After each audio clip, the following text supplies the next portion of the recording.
everyone, I hope you are all well. A big thank you to everyone who has subscribed to this channel. If you have not subscribed, please do so that you will get a notification each time I upload a new video. As you can see from the title, today's video is about an incident that happened to me a couple of years ago, and I was so terrified I thought I was going to die. New studies show that nose bleeding is an early warning symptom of hypertension. Hypertension, also known as high blood pressure, increases a person's risk of severe health conditions like a stroke or heart attack. Now, many people have a good idea of what high blood pressure is. However, they may not realize just how deadly it can be. High blood pressure is commonly referred to as the silent killer because most of the time you do not feel any pain at all. When you have high blood pressure, the force of the blood through the artery walls is very high. I have always heard this saying that the body normally sends you an early warning when things are not okay. 2 weeks prior to this incident, I had been experiencing headaches. I was also getting very tired towards the end of the day. And in addition, I would feel a burning sensation, kind of like a rush at the back of my neck.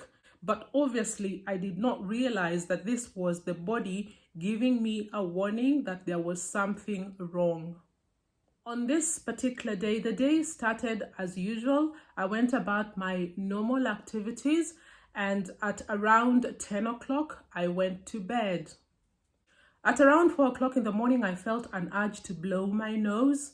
I sat up in bed and I felt something trickling down my nose. I wondered why I felt the urge to blow my nose because, as far as I was concerned, I did not have a cold. As the urge to blow my nose continued, I reached by the bedside and got some tissue. You will not believe what happened. As soon as I blew my nose, blood started trickling down my nightdress. I'm not the kind of person who has nosebleeds. Therefore, you can imagine how I felt when I looked at my nightdress and it was soaking in blood. The blood was just non-stop and it was flowing down onto my nightdress. I have never felt so scared in my life. I jumped out of bed. Those days I used to live with my landlord. I occupied the extension of the main house, and the way the house was built, you could access the main house from the extension. So I quickly opened the door and I ran to the main house, and by this time I was hysterical. I was crying. My landlord and landlady quickly responded to my cries and a knock on the door. They came downstairs and they were met with that sight. There I was standing with blood all over my nightdress. When you find yourself in this situation, all the first aid you have been taught goes out of the window. I was standing there just crying, confused. I didn't even know what to do. The landlord quickly offered me a seat. I sat down.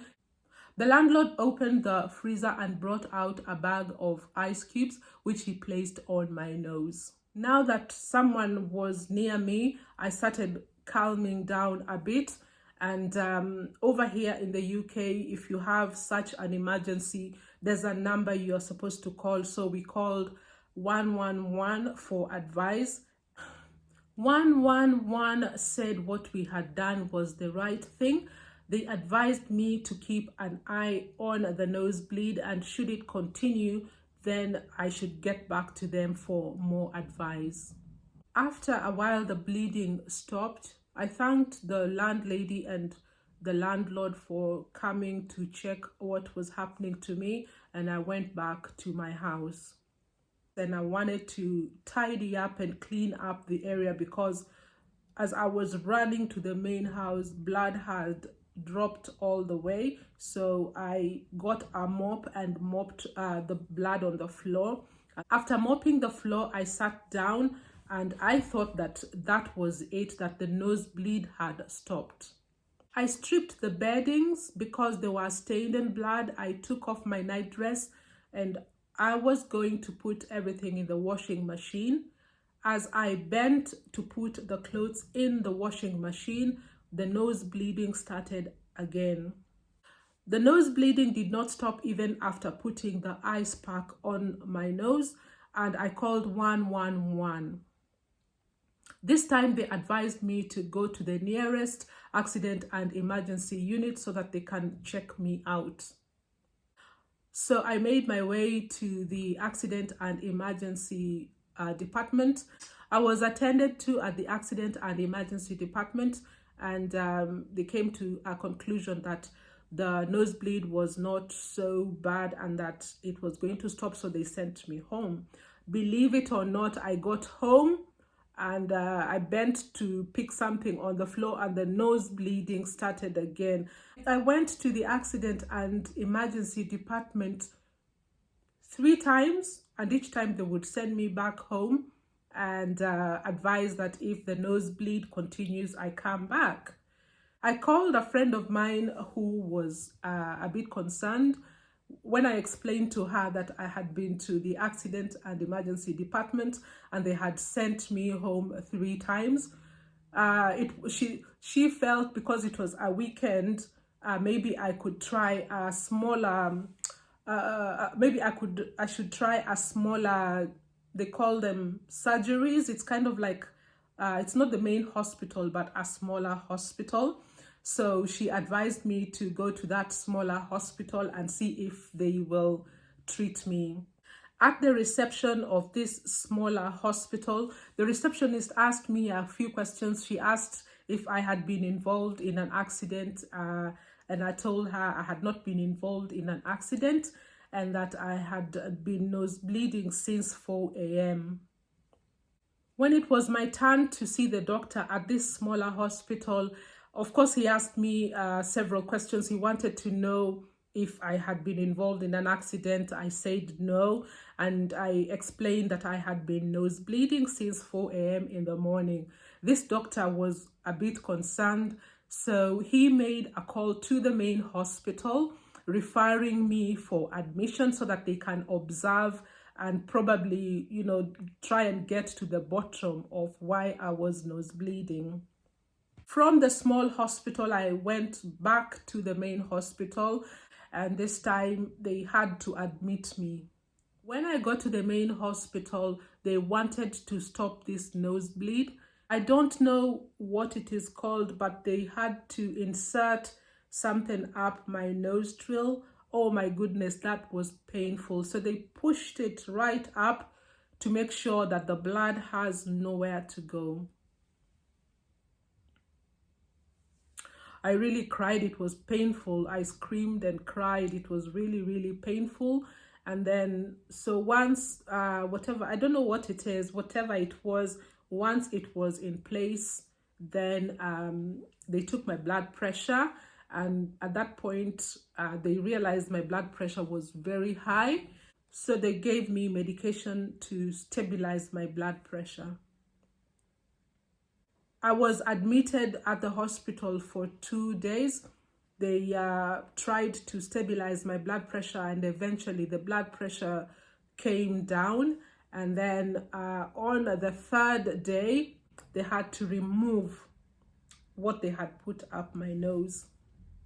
I remembered the pain I had felt when they had first put that something inside my nose. I don't know what it's called, but something they put up there to stop the bleeding. You can imagine how I felt when they came and said they are now ready to remove what they had put in my nostril. I was just so terrified. I think the way I am made, I can't stand pain. I can't. So yeah, they came and just pulled it out, and I screamed once and cried, and then it was all over. The doctors explained to me that I had had a ruptured blood vessel in the nose. This happens when the tiny blood vessels in the arteries in the nose burst. So this was the reason why I was getting that nosebleed. Now that the doctors had removed what they had put up the nose and I was not bleeding anymore, there was one more thing they needed to do before I could be discharged. They needed to apply a chemical around the mucous membrane of my nose to stop the bleeding in future. So again, they came with this gadget, I don't know what it's called, and they pushed it up my nose. This time they didn't go up like when they were putting in the other one to stop the bleeding, but this one they just I could hear like sort of like a spray. They sprayed the mucous membrane of the nostril, and then after that I was discharged. I was free to go home. I was also given a spray to use for a couple of days, and then I was discharged home. So officially, I was now diagnosed with high blood pressure. I was admitted at the hospital for 2 nights and I was under observation.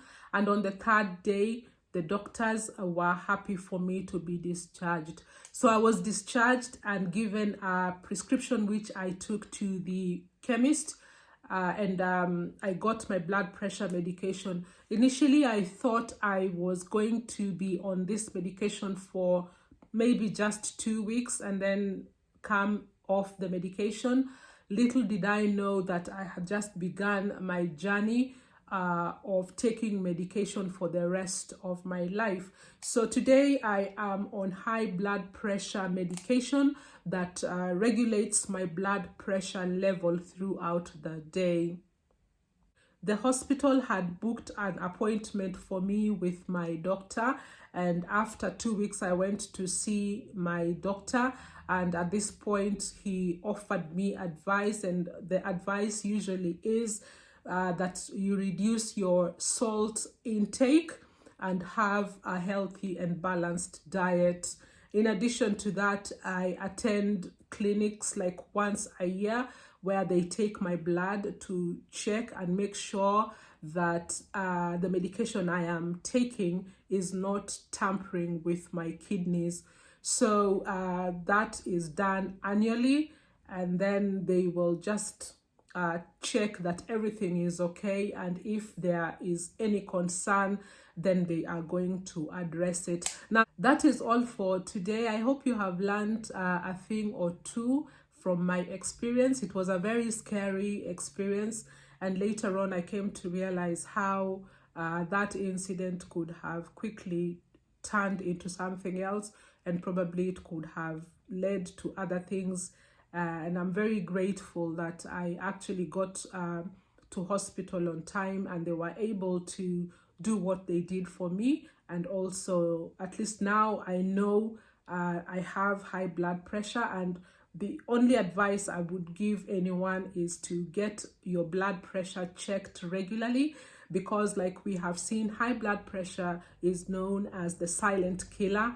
You will not feel pain, but things are just bubbling beneath the surface, and then one day you just hear that something has happened to somebody. And these are the kind of incidents that happen. And when you hear something terrible like someone has passed away has happened, this is a classic example of when people say, what do you mean she has passed away, and I saw her yesterday, she looked fine. So it is important for all of us to have regular blood pressure checkups, because high blood pressure is a silent killer.